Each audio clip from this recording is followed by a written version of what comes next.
So you've probably seen that AI adoptions in different organizations are going in different ways. They move in different speeds. Some organizations are just speeding ahead, scaling AI very fast, and others, they're just pretty much using all of that, by now vast AI capability, to pretty much write emails and analyze reports. Why is that? Based on my work, I would propose that there are two main variables that determine how AI adoption unfolds in your organization. The first one is culture. Do you have a conservative culture, or do you have an innovation culture? Do people feel that they are encouraged to experiment, that they are safe to experiment, that they can lose some time because experimentation is by default, it is wasteful, it is inefficient? Or do they feel that they're going to get punished, or that there's some sort of social cost, that people are going to make fun of them, that they are taking shortcuts or they're cheating? The other variable is mandate. Is the leadership of your company committing to AI adoption, or are they sort of like sitting on the fence, like, you know, yeah, here's some licenses, let's see what happens, let's see if this is worth investing in? Or are they telling you that now we're going to be an AI-powered organization, here's our strategy, here's our infrastructure, here's permission for you, and here are resources for us to support you, so let's do this together? And of course, it's not surprising that when you have a conservative culture and an absent mandate, not much really happens. You have idle potential. Almost nothing is happening with AI.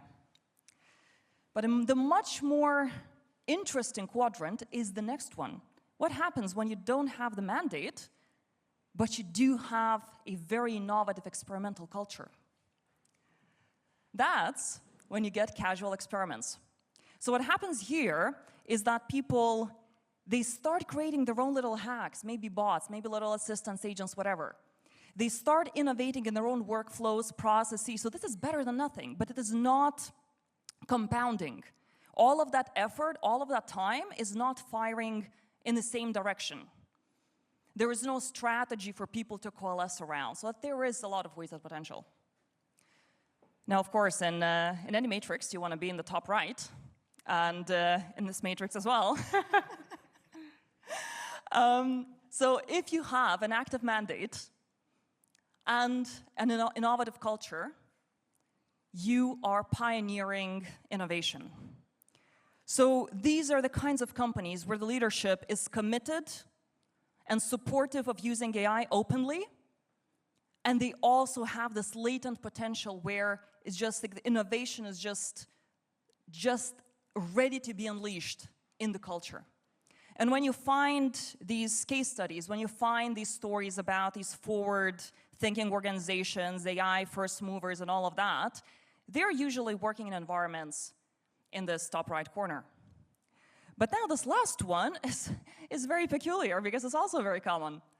What if you have a mandate, the leadership is like, you know what, we need to do this. This is important for us. We need to implement AI. This is, yeah, let's do this. Here are the tools, here's training. Yes. And in reality, the culture does not allow it. Because people might be feeling so pressured that there is no slack left. There is no time left for them to take a step back and look at what they're doing, to evaluate their processes, to see how they can do them better, and maybe for a moment to slow down before their productivity can pick up. Or it might be that they don't feel safe anymore, that leadership has broken trust, and therefore they view AI as a threat. There is no safety. Many reasons for that. But in those instances, we have reluctant compliance.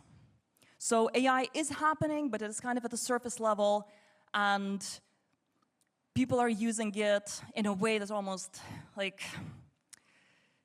just in a way that they're waiting to be told what to do. They're not stepping outside of that box. I would actually be really interested to see what kind of situation we have in the room. How many of you are in idle potential? Okay. There's always one or two.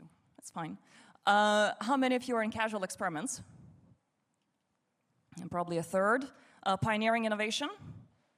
Good for you. And reluctant compliance? Yeah. In comparison to last year, actually many more organizations are now in pioneering innovation, so that's good news.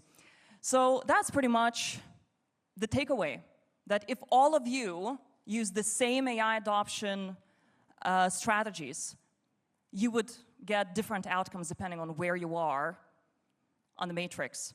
And therefore, first of all, it's important to understand the AI adoption story that you're living in. And this is me for more on human side of AI adoption, learning systems, and a lot of people-related AI things. Thank you.